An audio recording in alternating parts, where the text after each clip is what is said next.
The town smelled of frying corn and sweat. The plaza was a pocket of heat and voices that folded over one another like cloth.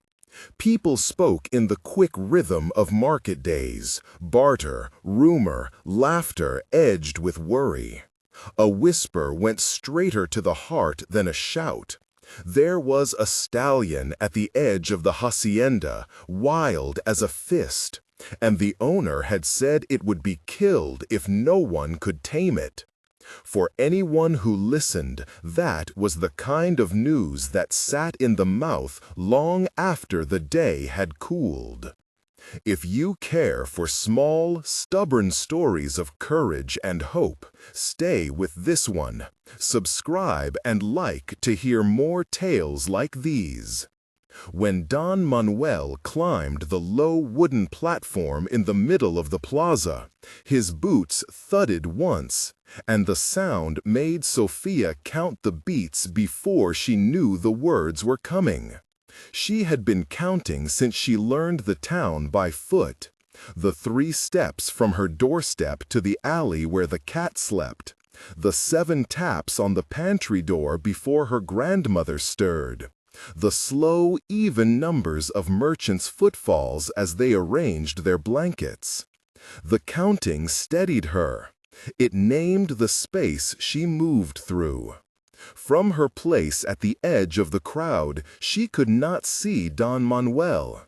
She could map him by voice, the way he cleared his throat, the metallic jingle of his keys, the careful shift of weight as he turned. His voice that morning was harder than she remembered. 10 million pesos, he said without greeting, and the numbers landed in the square like stones. 10 million to the one who can place a saddle on that stallion and ride him calmly in the hacienda corral. Hushed rustles. A vendor spat and laughed a nervous sound. A man muttered that the beast would kill anyone who tried. Another said the horse had been bought for a little over 5 million, 5.2 million if anyone remembered the exact count, and then turned wild, scarred and mistrustful, and no one wanted the risk. They had argued in low voices over coffee and tortillas, whether the slaughter would be kinder than letting the stallion roam and smash fences until someone was hurt. Already, the words kill and stallion moved like a cold wind through the alleys. Sofía's grandmother, Maria, pressed her shoulder. "Don't," she breathed, not to the crowd, but to Sofía. Her fingers were calloused from decades of grinding corn and washing shirts in dawn mist. She smelled of cinnamon and coffee. Sofía knew the small geometry of those hands and how they would cup her face when she slept on the porch. "It's nothing for a child," Maria said. Her voice had the muffled caution mothers use to build walls around children who cannot see the sharpness of the world. Sofía's response was to count. 10, 9, 8, down and even, until the cadence of numbers made something that could be held. She had learned to make music where the world offered noise. When she was small, before the doctors spoke of possible surgery and the word risk settled like dust in the room, she would hum the lullaby her mother had left behind. Now she sang in her head. The melody was a thread that could reach across courtyards and tether her to places where her feet could not go alone. The plaza filled with speculation. Men who had never been near a frightened animal declared the beast dangerous. Seasoned vaqueros grumbled that money had made fools of them all. Ramon, a broad-shouldered domador known for the kind of patience that came from years of bending mustangs, walked with a cane and a face like weathered leather. He scoffed loud enough for those nearest to hear. His scoff was a small bell of warning. Pride pricked. Sofía heard each sound as an outline and decided, with the peculiar quickness of a child who has learned to measure the world entirely by lived landmarks, that the stallion could not be killed.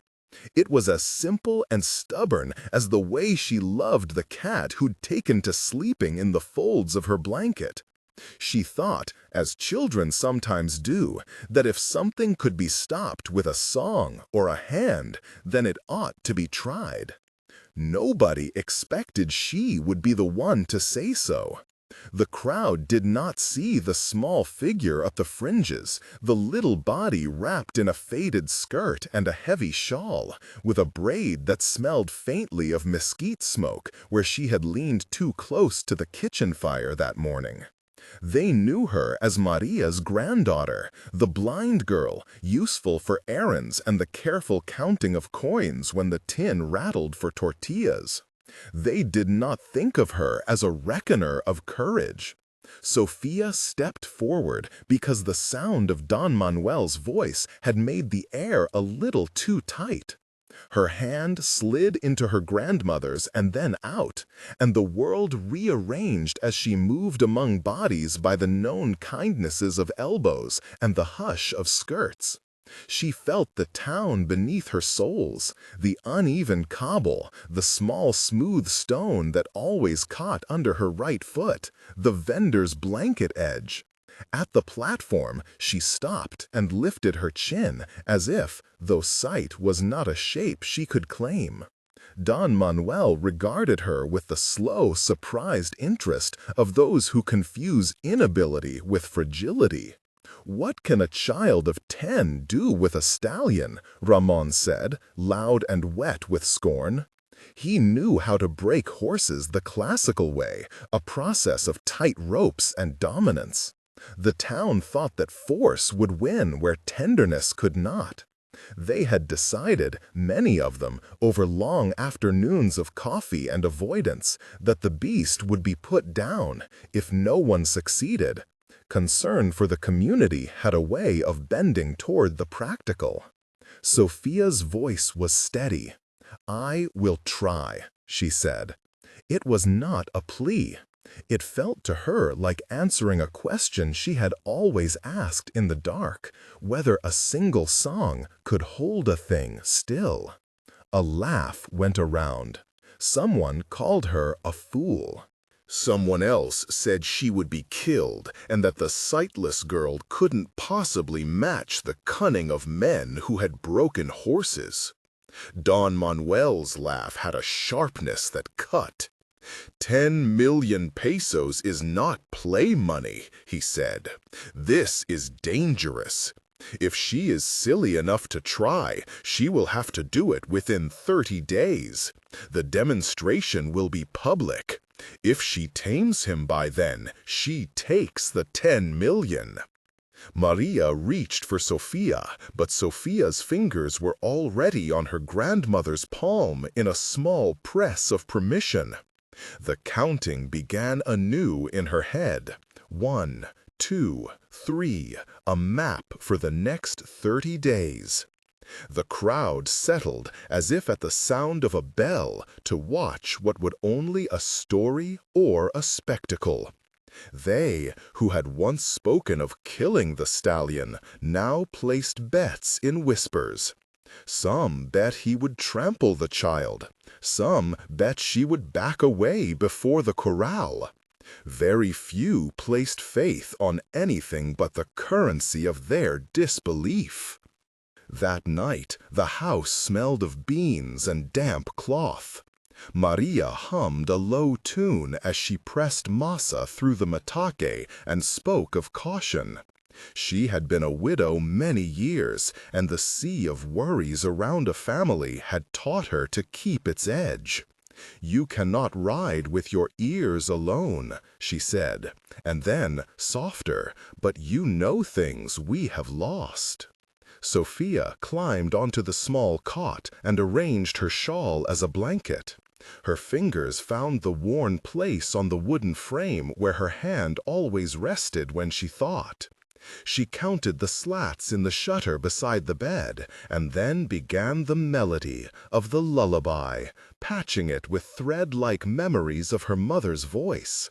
She thought of how the song pulled the cat back from the edge of sleep, and how the rhythm of it steadied her pulse when thunder shook the corrals. She felt, more than saw, the shape of what she was about to walk into. Storms of doubt, men whose patience was gauged by coin, a stallion who had been cut by metal and fear.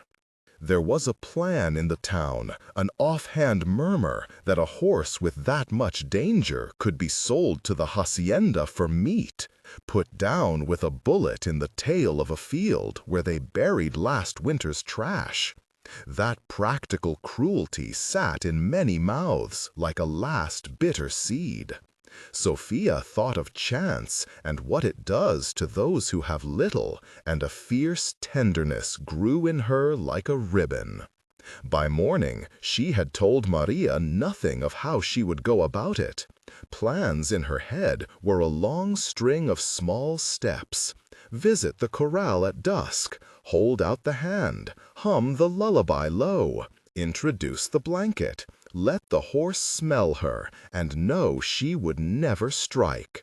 She could not explain the economy of touch and song to people who judge by quick hand and faster ropes, but she had learned from the cat, tenderness sought without demand.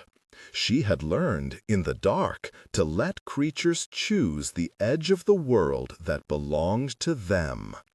Day 1 arrived with the hush of trained caution. The hacienda at the edge of town, El Mezquite, had tall walls and the smell of old wood. The corral was a square of beaten earth hemmed with rails that had held horses for decades. The stallion waited there, wall-eyes staring like a slit of white, nostrils blown into the air, the breath that came out of him a low, rumbling note. Sofía stood at the gate and let the world tell her what it wanted to. The horse's presence was a pressure she could count against.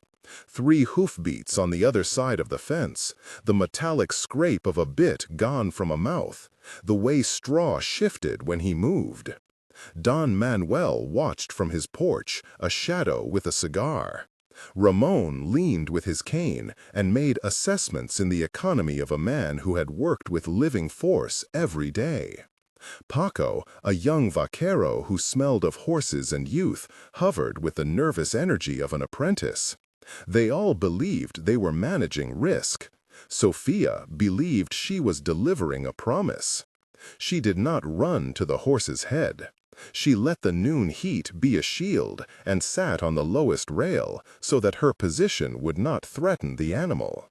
She hummed the lullaby at the whisper of breath, so faint that it could have been wind.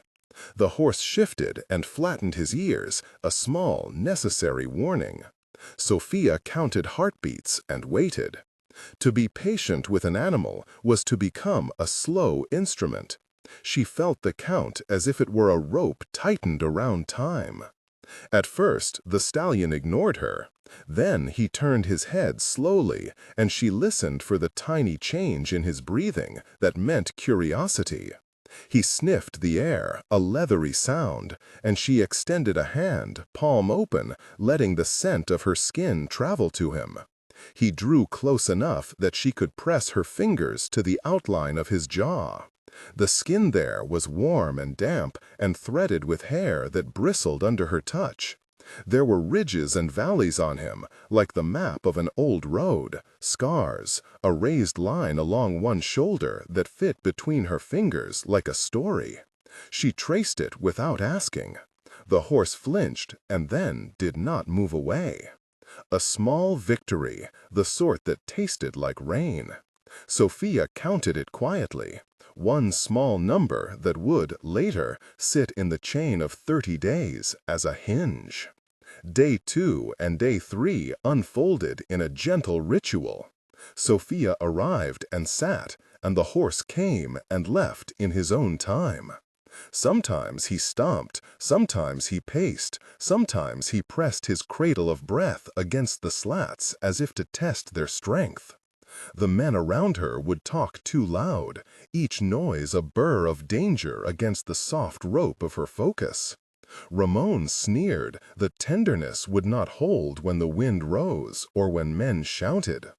He told of a stallion he had once halted with such firm hands that the animal had bowed like a thing broken. The town liked such stories. They explained the world in terms most could measure. But Sofía listened more than she spoke. She noticed the horse's reactions to small provocations. The rattle of buckets made him nervous. The sudden whistle from a man triggered a panic that tightened his rib cage.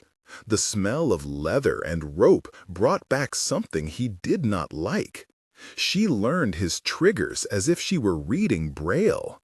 When she touched the angle of his flank, she could feel the tremor of memory.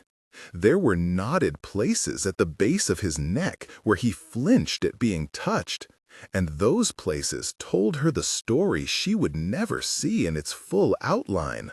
Some man, some fight, some sudden hard strike. She did not need to know the exact hour to understand that tenderness had to be patient enough to be lasted.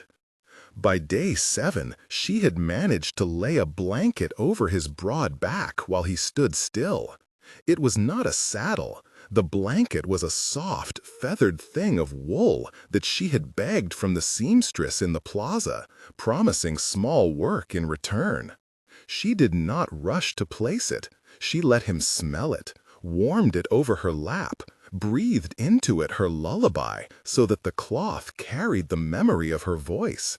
The horse had tried to roll away, had stomped and snorted until the air was a flurry of straw. Sofía counted heartbeats until they matched his, then slid the blanket silently across with the motion of a wind.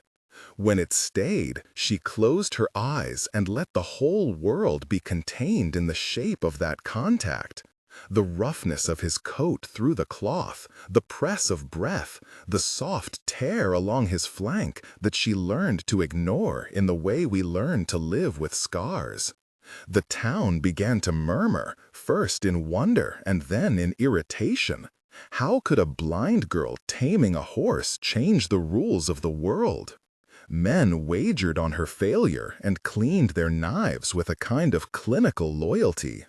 Ramon watched with a set jaw. He had broken horses by other means, by rope and time and the knife-thin logic of power. What he had never tried was to hold out his hand and sing. To his credit, he did not walk away. He began to time his insults with a watchful eye and, in time, a skeptical curiosity. Paco stayed close as if learning an old trade that had been hidden from him. He fetched water without being asked and learned to be quiet when Sofía needed silence. On day 13, Sofía reached farther. The blanket had become a small triumph. The stallion accepted it and even allowed her to slip a hand under the strap and feel the curve of his spine. She climbed onto a low bench and then, with the strategy of a child who had mapped heights by touch, eased her weight on him. It was not riding yet. It was a test of balance and trust. The horse shifted but held. The world around them moved in a hush. Men mouthed the number 10 million like a spell, as if the shape of that coin could make a miracle. Out beyond the corral, the wind came up and opened into a long, grainy howl.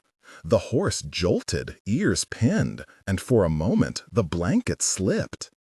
A low panic trembled through him. He backed, then reared, and the crowd made a collective, involuntary step back. Someone shouted on the outskirts, The wind had turned into a story that needed to be told in movement, and for a few bone-thin seconds it seemed as if the old plan would win, the plan that would end the horse's life rather than let him continue to bruise fences and terrify maidens and men. Sofía did not run. She pressed herself into the warm curve of the stallion's side and sang, low and unafraid. The melody she used had no words for the town to parse. It was a thread of half-remembered syllables and long vowels that fell soft as rain. The song was not for him alone. It was a bridge. The animal heard it, and its balance shifted, not into submission, but into listening. He leaned into her, as if testing the steadiness of the hand that held him. The crowd exhaled. That night, Maria patched Sofía's shawl with a seam she had saved for better days, and told her, quietly, that courage was not the absence of fear, but the choice to stand. They spoke of the surgery like a weather forecast, possible, risky, and necessary if the money could be made. The 10 million pesos were more than 2 families' lifetimes in those parts. For Maria, the weight of that coin was more than currency. It was the possibility of light for her granddaughter and the end of a hunger that had nested in the house for too long. The town's talk had shifted. Where panic had once murmured at the thought of killing the stallion, an unease spread. Was it folly to place a child in danger for a spectacle of coin? People pressed their palms to their mouths and spoke of duty to community and the meat market pragmatics of a wounded animal. Yet others, seeing the slow, strange work Sofía had done, began to think of what else could be mended with patience. The argument became a small war of values. Sofía's days became the pattern of a small liturgy. She went each morning with bread for the stable hands and the same song in her throat. She counted the steps to the corral, 1, 2, 3, until the numbers sounded like prayers, and the horse's reactions shaped the day. Some days he nudged her hand with his muzzle, a test for her. Other days, the sight of a man shouting made his muscles taut as rope. She learned to meet each trigger with a method that was soft as a negotiating hand. Remove the cause if she could. Quiet the shout. Sit longer until the tremor eased. Make the blanket smell like her shawl so that the cloth would say her name. On day 21, she managed something she had not believed possible when the Plaza first rustled with talk of killing. The horse allowed her to stand at his shoulder and put both hands on the curve of his neck while she slid her leg over his back, not so high as to ride, but to feel the placement a saddle would take. It was an intimate geography. The dip of his spine, the heat of his flank, the subtle movement of breath that suggested a mood shifting towards something like trust. Ramon watched with a face that had softened. The old domador had worked the animals his whole life, and somewhere inside him a new stitch had been sewn. "It is the song," he said one evening to Paco, as if relief were something to be confessed. "I have never heard a song take a place like that." Paco only shook his head, trying to fit the miraculous into what he knew. They both still feared that the horse could shatter at any moment. Their caution was honest, but they had begun to speak Sofía's name with an uneven respect that could not be undone. Don Manuel, who had once announced the reward like one who would trade away a thing that no longer served him, sat in his chair and listened more than spoke. His money had been a convenient instrument for moving a problem. He had not anticipated that a child might upend the logic he had relied on. His ledger was full of numbers, and his years had taught him to measure risk by expected return. He found himself, in the quiet of afternoon, walking the corral and feeling something like a shift in his stomach. Perhaps the beast would have to be kept at the hacienda. Perhaps a life spared was not only a cost, but a new kind of fortune. As the days ran into the last week of the 30-day period, tension tightened. The town buzzed with the shape of the coming demonstration.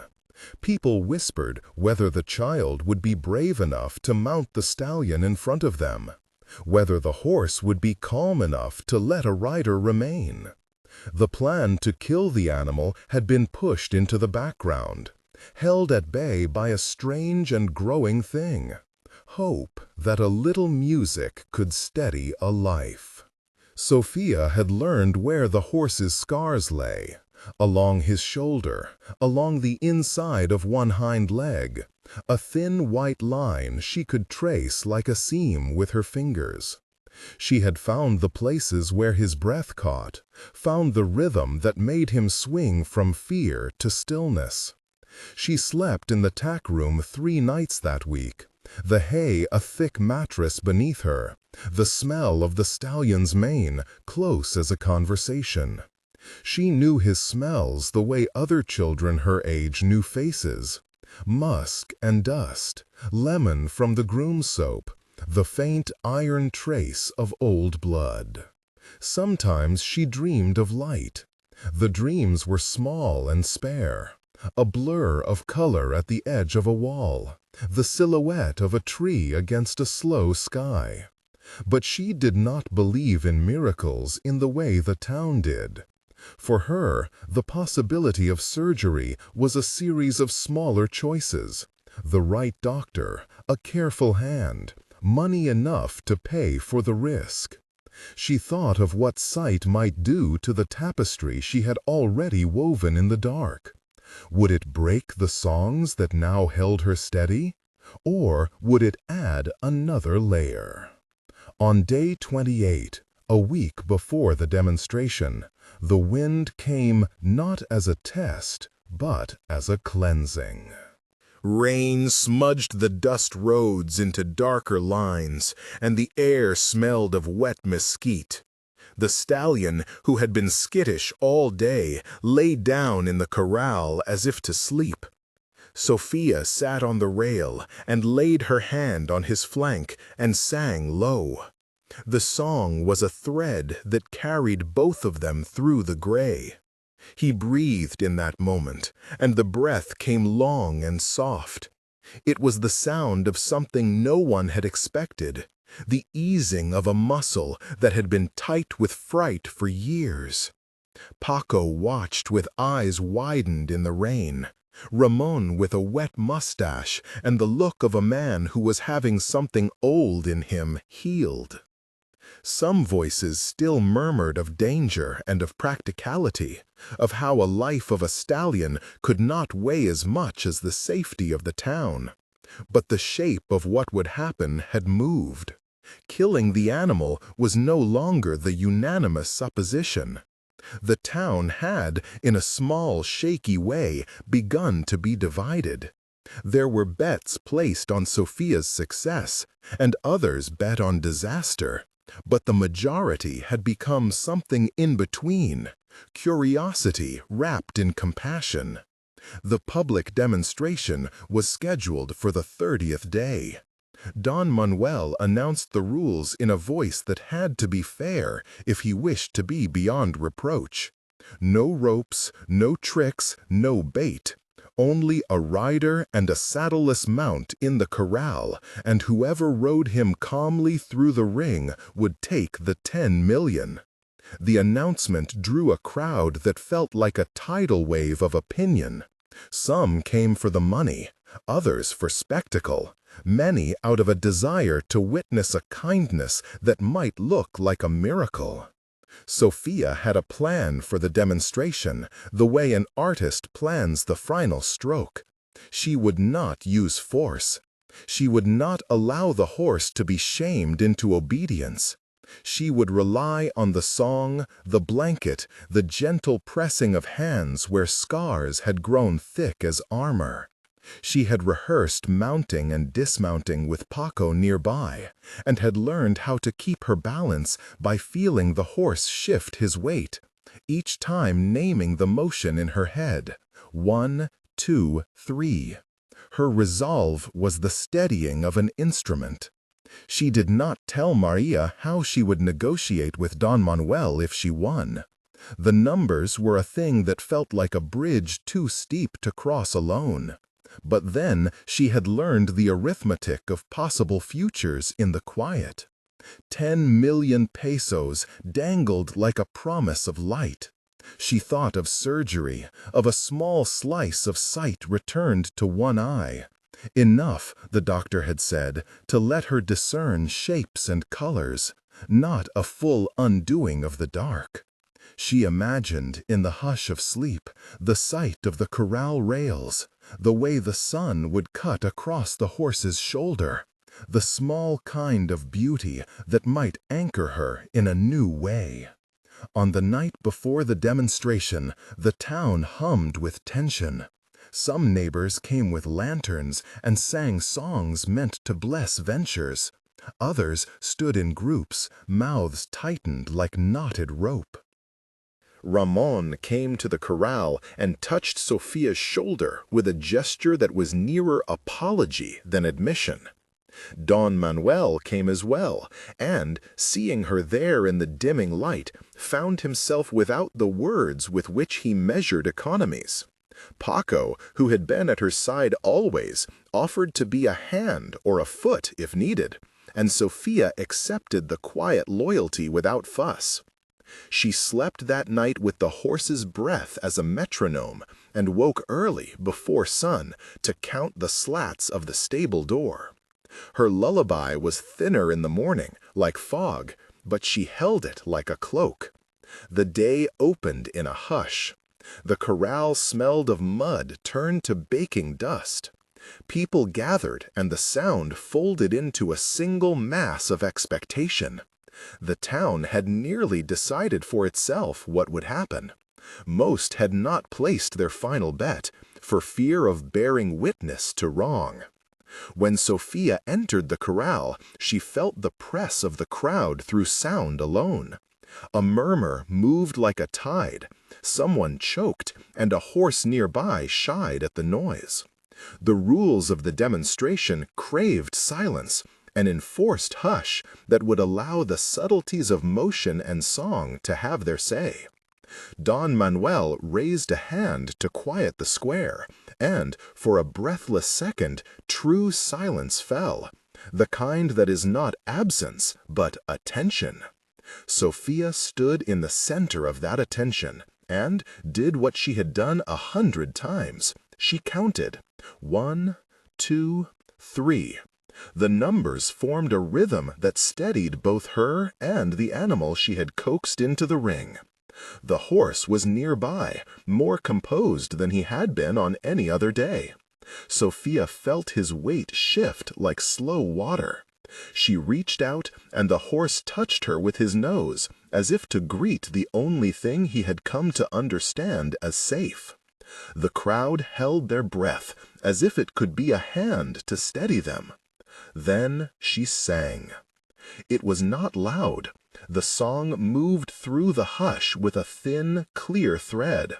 The stallion folded into it like something returning to a remembered shore. He bowed his head, and she put both hands on the heat of his neck, feeling the muscles accordion and relax. With a motion practiced on countless benches, she swung a leg over his back, and settled not as a conqueror, but as someone who arrives and stays. The horse stepped forward, 1, 2, 3, and the sound of hooves met the corral with a measured cadence. The crowd, which had learned to clap like a single heart and then held it, began not with the explosion of foolish applause, but with a long exhale. Some faces were wet. Ramon did not make noise. He rested his hands on his cane and let something inside him soften. Don Manuel's jaw worked. Paco looked at Sofía as if he were seeing not a blind child, but someone who had found the map of human compassion and read it aloud. They rode in a slow circle, the horse's head alt and steady, Sofía's hands light at his mane. No saddle restrained him, no bridle named him. She rode like a child who trusted the horse would not run. And he rode like a creature that had learned trust could be a shelter. When the circle completed, the crowd found its voice at last. There was a sound of astonishment, and then, from Don Manuel, a noise that was almost a laugh and almost a sob. He stepped down from his porch and walked to the corral gates, and with a measured, somewhat stunned hand, handed over the 10 million pesos to the officiant. The number felt odd in his palm, like a thing that had been transmuted from fear into something else. Sofía dismounted with the ease of long rehearsal, and the horse, who had no name yet beyond the label of something wild, stood quietly as if he had done what was asked and nothing more. She ran her hands down his flank and whispered the name in her head. When she spoke it aloud, the words slipped out and landed carefully on the ground. Esperanza. Hope. It sounded almost silly in the mouth of a town that had argued for killing only a month earlier. But names have a gravity of their own, and when she said it, the horse tilted his head as if the syllables were an old good thing. Don Manuel, who had sat the line between commerce and habit, looked at her and then at the assembled crowd. "You won," he said, as if to spell out the obvious. Then his voice changed, softer. "You could take the 10 million, Niña. You have earned it." Sofía thought of the stitch on her grandmother's shawl, the smell of the house at dawn, the shape of the metate. She thought of the small arithmetic that had shaped her nights. She looked at Don Manuel and said plainly, "I would like to buy Esperanza. 6 million. A murmur went through the crowd. Some counted the numbers in their heads. Don Manuel's eyes narrowed in the way men's do when they tally cost and profit and find themselves encountering something unexpected. He had bought the horse for 5.2 million and had once thought nothing of cutting losses. The idea of selling the animal now, not as dead meat, but as a living, working creature for 6 million was strange.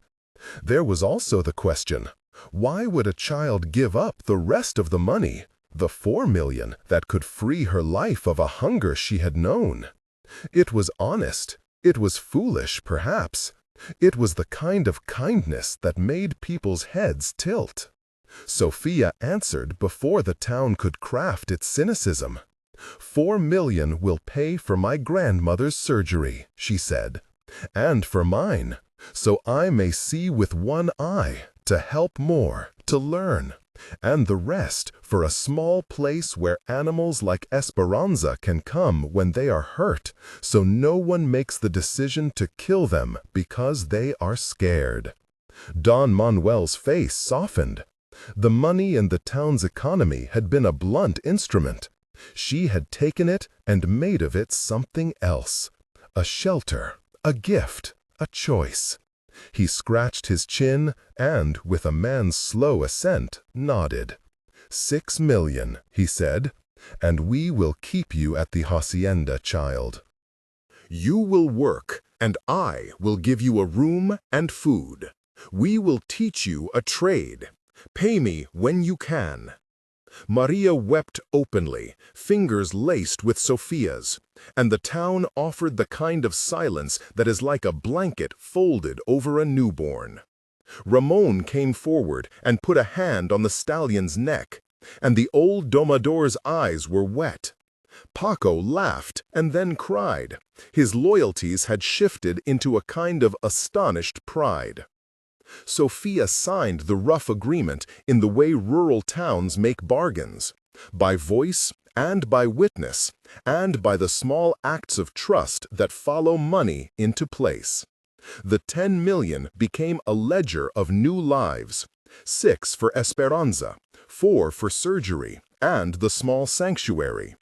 Don Manuel kept his word with the economy of a man who knew how to run a hacienda.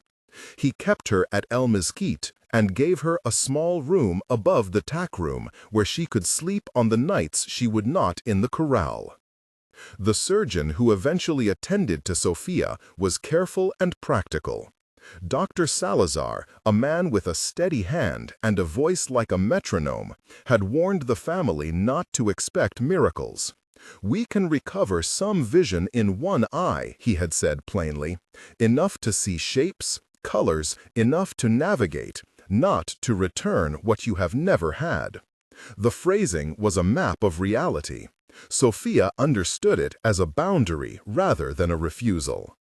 The surgery came in the months that followed, balanced between anxious waiting and the slow, steady work of running the corral. Esperanza responded to Sofía's voice as if it were the earth beneath her. In the first light after the operation, when the bandage came away and Sofía blinked against the world, she saw a smear of color. Green where the mesquite lined the hacienda, blue where the morning sky had dared to peek through rain. Shapes were not crisp. Edges held the memory of darkness. She saw the outline of Maria's hand as she came to the small window, and the place where Paco stood with a broom. She learned with gracious patience to parse the world in a new combination of senses: sound plus color, touch plus silhouette. She could not and would not pretend that sight had replaced all her other skills.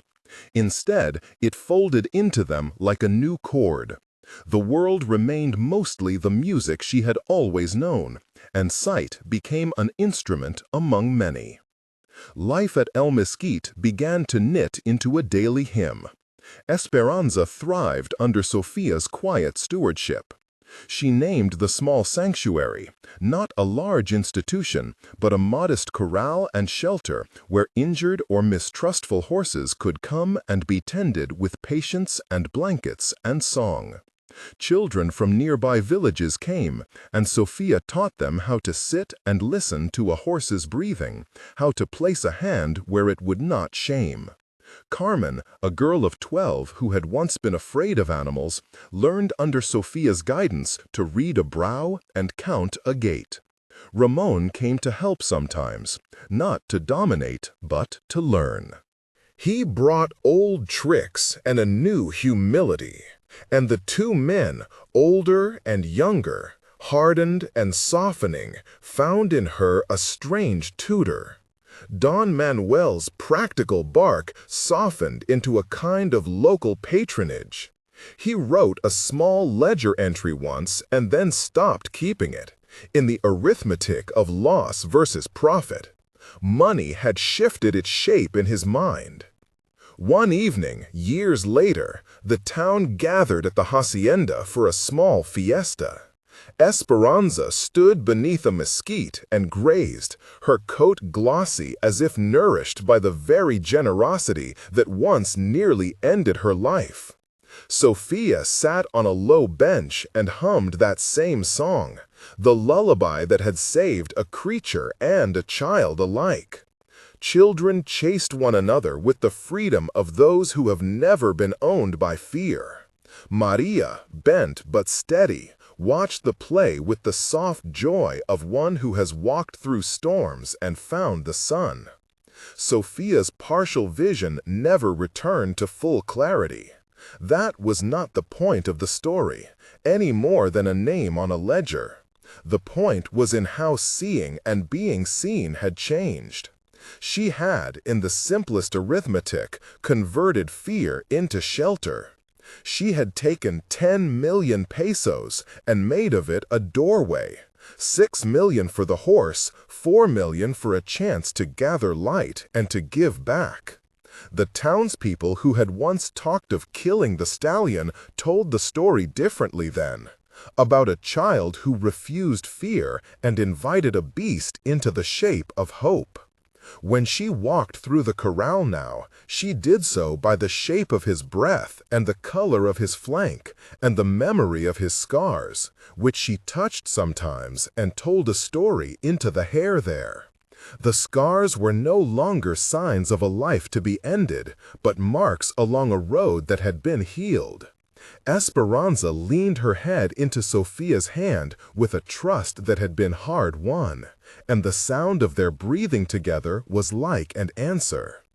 People came to the sanctuary with horses that had once been left in the ditch, and stayed for a morning to learn not only how to tend a broken body, but how to be a slower kind of human. Carmen, now a teenager, led a mare into the pen and then counted the hoofbeats aloud, the way Sofía had taught her. The town learned a different currency, the slow, steady accounting of care. When Sofía would close her eyes at night, she sometimes recalled Don Manuel's voice, hard with money and then strangely human, and the shape of the plaza where the crowd had once planned to kill.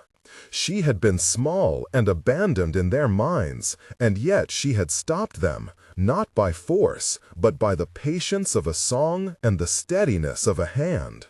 It was not a grand miracle, it was a long, persistent redemption that could be measured in blankets and heartbeats and the soft weight of a head against a palm. She had not lost the music of the dark. Sight had become another instrument, not a trumpeting correction of all that had been. She taught children to close their eyes and learn the horse by breath and warmth, and then to open them and name the colors they could see. Green of mesquite, the rusty brown of pasture, the dull glint of a tin cup. She asked them to learn both ways, to trust the dark as a kind of guide and sight as a gentle companion. One day, a merchant from a distant town came to see the sanctuary and asked, incredulous, whether it was true that the child who had been considered abandoned had saved a stallion from death and turned the money toward healing. Sofía smiled at the story and touched Esperanza's mane, the familiar map under her fingers. Outside, the town carried on its talks about weather and debt and who owed whom for a day's work. But under the mesquite, the corral hummed with the small miracle of everyday kindness, a shelter that had begun in a song. When the story was told years later, people used the title that had first startled them. They had planned to kill the stallion, but they spoke of how an abandoned girl, abandoned in the sense the town used the word, not abandoned in the truth of her being, had stopped them all. She had stopped them by teaching them the arithmetic of tenderness, a song, a blanket, a hand, and the brave refusal to let another living thing be reduced to an idea. Sofía kept counting, even as she aged. She counted the ways a life could be mended. 1 hoofbeat, 2 hands, 3 lullabies. She kept Esperanza's mane braided with red ribbon on festival days, and the horse would prance as if to show off the scars that had become a testament to survival. The sanctuary grew, not into something grand, but into a place where people learned to slow down and notice the breath of those who had been hurt. The town learned, slowly, to measure success not only by coin, but by the number of small, steady breaths that were no longer held in fear. Sometimes, at dusk, Sofía would sit with her hand in Esperanza's mane and hum the lullaby that had first made them friends. Maria would hum along, the metate long set aside. Ramon would come by and laugh softly about old ways and new ones. Don Manuel would sip his coffee and count the days, as if remembering the first time numbers had surprised him. Paco would be there, no longer only a younger hand, but a companion, sweeping the corral and laughing with a lightness he had not known before. And when children asked if the story was true, Sofía would tell them plainly. She had been blind, and she had a song, and the town had thought the stallion should die. She told them that songs change things when people listen, and that sometimes the bravest action is to set a hand on the warm flank of something afraid. She told them also about the numbers, and how 10 million can become more than money if you let it, how 6 million bought a life, and 4 million opened an eye. In the end, the truth was not that she stopped everyone with a miracle, but that she proposed another measure of value, that a life is worth staying for, that patience can tame what fear cannot, and that hope, esperanza, can be named and kept. The town that had once spoken of killing learned to speak of saving. And in the corral beneath the mesquite, the stallion's breath and the girl's song braided together into an answer that sounded in the long hush of evening like forgiveness. The years gathered like soft hay in the corners of the corral. Sofía's hair silvered, and her hands, though still sure, carried the faint tremor of time. She moved more slowly along the fence, greeting each child by name, teaching them the lullaby as if it were a lesson in keeping promises. The sanctuary's roof needed mending more often. The trough was patched and repatched. The ribbon in Esperanza's mane had been replaced so many times that its red had faded into memory. Still, life fed itself there in small, steady measures. Meals shared, blankets folded, a child's breath no longer held in fear. Don Manuel was thinner now, and his voice had lost the edge of commerce. He sat under the mesquite with his cup of coffee and watched the children lead the horses as if he were counting not coins, but counts of mercy. Once his ledger had been his Bible. Then, unexpectedly, it became a list of names. He would lift his chin toward the corral when someone asked him about the stallion, and for the first time in a life of careful arithmetic, he would say only, "She was worth it." There was no shaming in his words, only a plainness that had learned to measure differently. Paco and Maria married quietly beneath the same tree where the town had once made its worst plans. They had a small son who would come to the corral with the rest of the children, bare kneed and intent, learning to speak to an animal as if it were a small, slow prayer. Ramon took to making the wooden slats for the mangers. His laughter had deepened into something that could hold sorrow without breaking. The merchant from the distant town sent a small chest of seeds one season, an offering that read like a promise, "Sow, and the good that grows will find its way."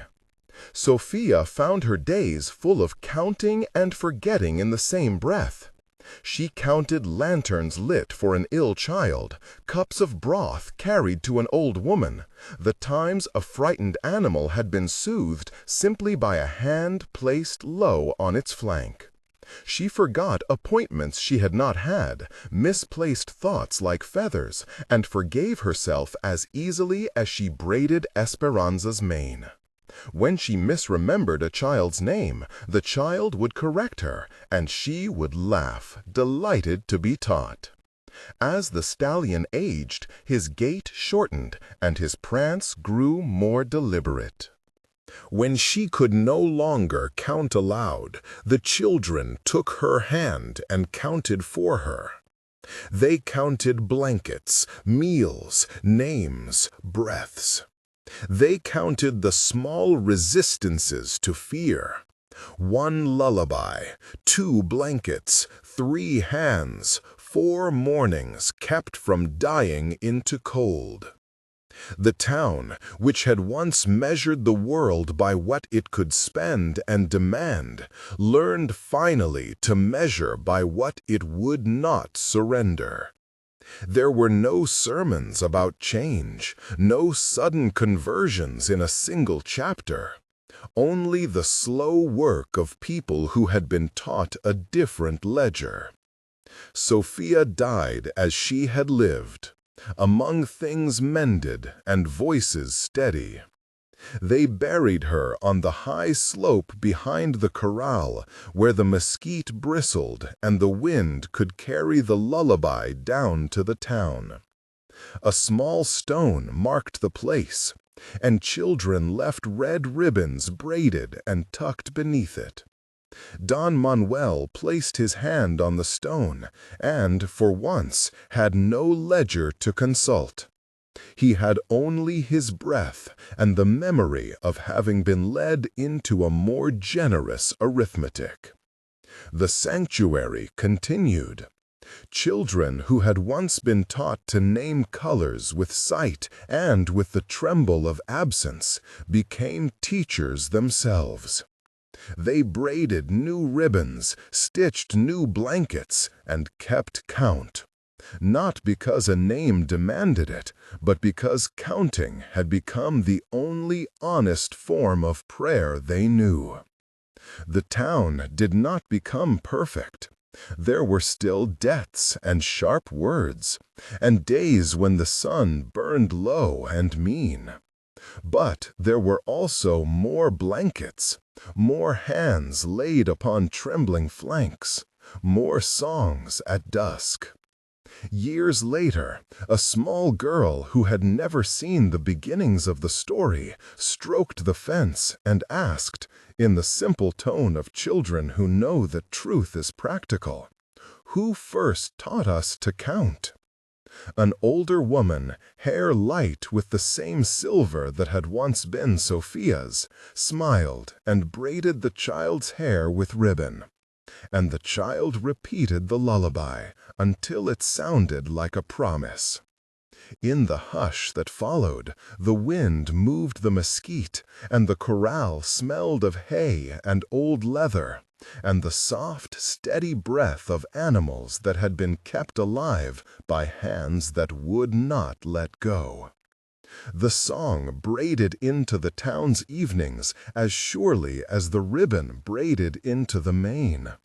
And what had once been the town's intention to destroy turned in the slow arithmetic of care into a long ledger of names kept. It was not the end of suffering, nor a sudden undoing of all the hard reckonings of life. It was, instead, an answer that grew by being given, that a life is worth staying for, and that when people count one another in small mercies, forgiveness follows like a slow, sure dawn.